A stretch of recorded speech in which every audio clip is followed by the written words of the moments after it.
الحمدللہ الذی حمدا کثیرا عالما قدیرا مدبرا سمیعا بصیرا ونشهد ان لا الہ الا اللہ وحدہ لا شریک لہ واعوذ باللہ من الشیطان الرجیم بسم اللہ الرحمن الرحیم ان عدۃ الشہور عند اللہ 12 شہرا فی کتاب اللہ یوم خلق السماوات والارض صدق اللہ العظیم۔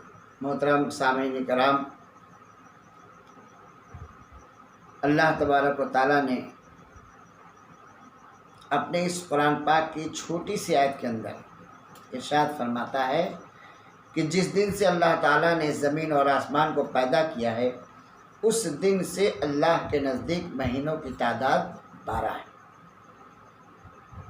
جو ترتیب وار یہ ہیں: محرم الحرام، صفر المظفر، ربیع الاول، ربیع الثانی، جمادی الاول، جمادی الثانی، رجب المرجب، شعبان المعظم، رمضان المبارک، شوال المکرم، ذی القعدۃ الحرام و ذی الحج۔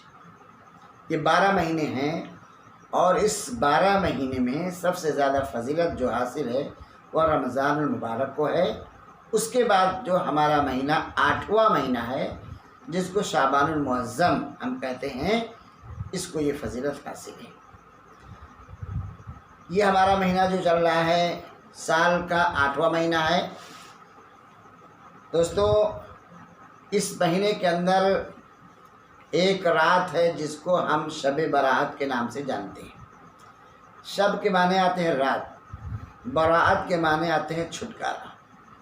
چونکہ اس رات کے اندر اللہ تبارک و تعالی اپنے بندوں کی براعت کر دیتے ہیں، اپنے بندوں کے گناہوں کو معاف فرما کر اس کو جہنم سے نکال کر جنت میں ڈال دیتے ہیں۔ چونکہ ایک حدیث شریف ہے بھی ہے کہ اللہ تبارک و تعالی اس رات میں قبیلہ بنو کلب کے بکریوں کے بالوں کے برابر اپنے بندوں کو جہنم سے نکال دیتے ہیں اور ان کے گناہوں کو معاف فرما دیتے ہیں۔ چونکہ یہ رات براعت کی رات ہے، چھٹکارے کی رات ہے، اللہ کے نبی صلی اللہ علیہ وسلم کا معمول تھا کہ آپ شعبان کے مہینے میں زیادہ تر روزہ رکھا کرتے تھے۔ حضرت عائشہ رضی اللہ تعالی عنہ جو کہ آپ کی زوج محترمہ ہیں، ان کی بہت سی روایتیں شعبان المعظم کے تعلق سے ہیں، اور تقریباً 10 صحابہ کرام کی روایتیں شب برات سے متعلق ہیں۔ ان تمام روایتوں میں کسی روایت میں تو حضرت عائشہ رضی اللہ تعالی عنہ فرماتی ہیں کہ نبی کریم صلی اللہ علیہ وسلم کو سب سے زیادہ محبوب جو روزہ تھا وہ شعبان کا روزہ تھا۔ چونکہ حضرت عائشہ رضی اللہ تعالی عنہ ایک حدیث میں فرماتی ہیں، ان عائشہ رضی اللہ تعالی عنہ قالت ما رأیتہ فی شہر اکثر صیاما منہ فی شعبان، یعنی میں حضور کو جس قدر شعبان میں روزہ رکھتے ہوئے دیکھا اتنی کثرت سے اور کسی مہینہ میں نہیں دیکھا۔ دوسری روایت حضرت انس رضی اللہ تعالی عنہ فرماتے ہیں، کان احب الصوم الیہ فی شعبان، نبی صلی اللہ علیہ وسلم عمومی طور پر اللہ کے نبی کو شعبان کا روزہ زیادہ پسند تھا۔ اور اس کے علاوہ اللہ کے نبی صلی اللہ علیہ وسلم کی دوسری حدیثوں سے یہ بات ثابت ہے، آپ کہا کرتے تھے وقال فیہا ان یکتب کل مولود بنی آدم فی ہذہ السنہ وفیہا ان یکتب کل حالق من بنی آدم فی ہذہ السنہ وفیہا ترفع اعمالہم وفیہا تنزل ارزاقہم۔ نبی کریم صلی اللہ علیہ وسلم نے فرمایا، بنی آدم میں کا ہر وہ شخص جو اس سال میں پیدا ہونے والا ہوتا ہے اس رات میں لکھ دیا جاتا ہے، بنی آدم کا ہر وہ شخص جو اس سال مرنے والا ہوتا ہے اسی رات میں لکھ دیا جاتا ہے۔ اسی رات میں بندوں کے اعمال اوپر اٹھائے جاتے ہیں اور اسی رات میں بندوں کے رزق اترتے ہیں۔ چونکہ اسی رات میں بندوں کے اعمال اللہ تعالیٰ کے سامنے پیش ہوتے ہیں، اس لیے اللہ کے نبی صلی اللہ علیہ وسلم فرماتے ہیں کہ میرا دل چاہتا ہے کہ جب میرے امتیوں کے اعمال اللہ کے سامنے پیش ہوں تو وہ ذکر و تسبیح کے ساتھ اور روزے کے ساتھ ہوں۔ اسی لیے دوسری حدیث میں جو حضرت علی رضی اللہ تعالیٰ عنہ کی ایک حدیث ہے جس میں آپ صلی اللہ علیہ وسلم نے فرمایا ہے کہ سومو یومہا وقومو لیلہ، یعنی رات کا جگنا ہے اور دن کا روزہ رکھنا ہے۔ اللہ کے نبی صلی اللہ علیہ وسلم فرمایا میں چاہتا ہوں کہ میرا امتی جب اللہ کے سامنے اس کی پیشی ہو تو رات کو جگے، اللہ کی عبادت کرے اور دن کا روزہ رکھے۔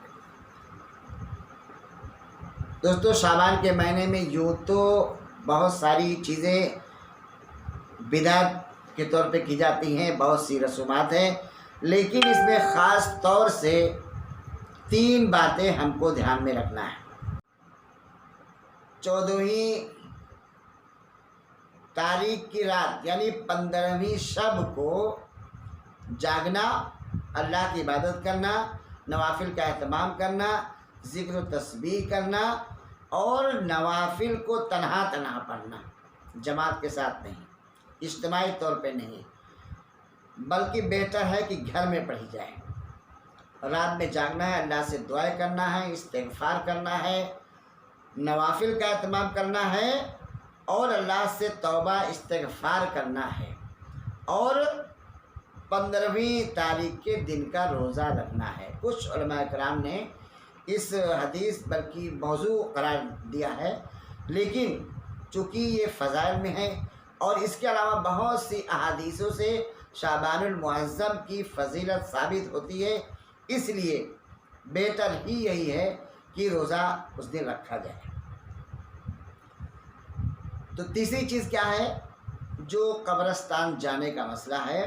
آج ہمارے یہاں بھی بہت ہی زیادہ لوگ اس کو ضروری سمجھتے ہیں، حالانکہ جتنی ضروری ہم لوگ سمجھتے ہیں اتنی ضروری نہیں ہے۔ ہاں، نبی پاک صلی اللہ علیہ وسلم سے ایک حدیث سے ثابت ہے، حضرت عائشہ رضی اللہ تعالیٰ عنہ خود بیان کرتی ہیں کہ اکثر نبی صلی اللہ علیہ وسلم کی جب میرے یہاں باری ہوا کرتی تھی تو آپ جنت البقیع تشریف لے جایا کرتے تھے۔ اور ایک رات کا واقعہ ہے کہ حضرت عائشہ رضی اللہ تعالیٰ عنہ بیان کرتی ہیں کہ ایک رات میرے پاس نبی صلی اللہ علیہ وسلم تشریف لائے اور آپ کپڑا اتار ہی رہے تھے، کچھ حصہ اتار چکے تھے اور کچھ اتارنا باقی تھا کہ آپ نے دوبارہ کپڑے کو پہنا اور پہن کر پھر گھر سے باہر نکل پڑے۔ میں نے کچھ اپنے دل کے اندر احساس کیا کہ حضور آج تو میری باری ہے، کہیں ایسا تو نہیں میری سوتن کے یہاں جا رہے ہوں، اس لیے میں پیچھے ہو لیے، لیکن میں نے دیکھا کہ نبی صلی اللہ علیہ وسلم جنت البقیع کی طرف گئے اور وہاں قبرستان جا کر کے آپ دعا فرما رہے تھے اور مردوں کے لیے آپ دعا کر رہے تھے۔ جب میں نے دیکھا آپ صلی اللہ علیہ وسلم وہاں دعا کر رہے تھے تو میں گھر میں واپس آ گئی اور میری سانس پھول رہی تھی، میں پریشان تھی۔ اتنے میں نبی صلی اللہ علیہ وسلم تشریف لائے اور پوچھا کہ اے عائشہ کیا ہوا، تم کیوں آف رہی ہو، کیوں پریشان ہو؟ تو میں نے اپنا سارا واقعہ سنایا۔ اللہ کے نبی صلی اللہ علیہ وسلم نے فرمایا کہ اے عائشہ کیا تم جانتی ہو کہ کیا میں تمہارا حق مار دوں گا؟ ایسا نہیں ہو سکتا۔ تمہیں معلوم نہیں کہ آج کون سی رات ہے؟ آپ صلی اللہ علیہ وسلم نے فرمایا میرے پاس اس وقت حضرت جبرائیل علیہ السلام تشریف لائے تھے اور بتایا کہ آج کی رات شعبان کی 15ویں رات ہے۔ اس رات کو ہم تعالیٰ شانہ بنو کلب کے قبیلہ کی بکریوں کے بالوں کے برابر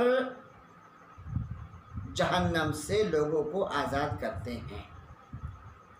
تو اس لیے میں وہاں گیا، ان کے لیے میں نے مغفرت کی اور آخری چیز نبی صلی اللہ علیہ وسلم نے فرمایا ان تمام راتوں کی برکتیں کے باوجود اس میں 6 ایسے شخص ہوں گے جن کی بخشش اس رات بھی نہیں ہوگی۔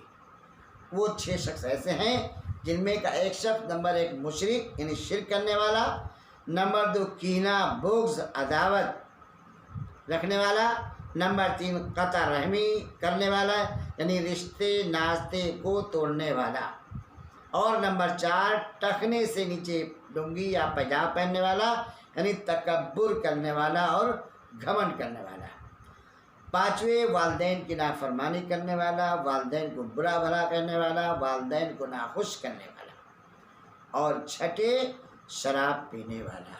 ان 6 شخص کی بخشش اس رات بھی نہیں ہوگی۔ اللہ تعالیٰ ہم سب کی حفاظت فرمائے۔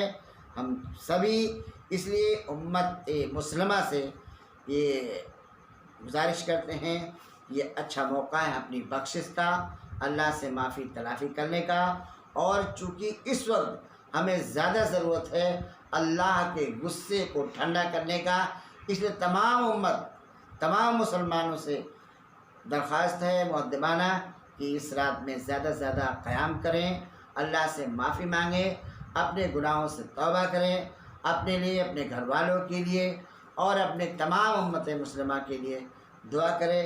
امید ہے کہ اللہ تبارک و تعالیٰ کی ذات سے کہ ہماری دعاؤں کو اللہ تعالیٰ قبول فرمائے گا اور آپ کو ہماری بات سننے سے زیادہ عمل کی توفیق عطا فرمائے گا۔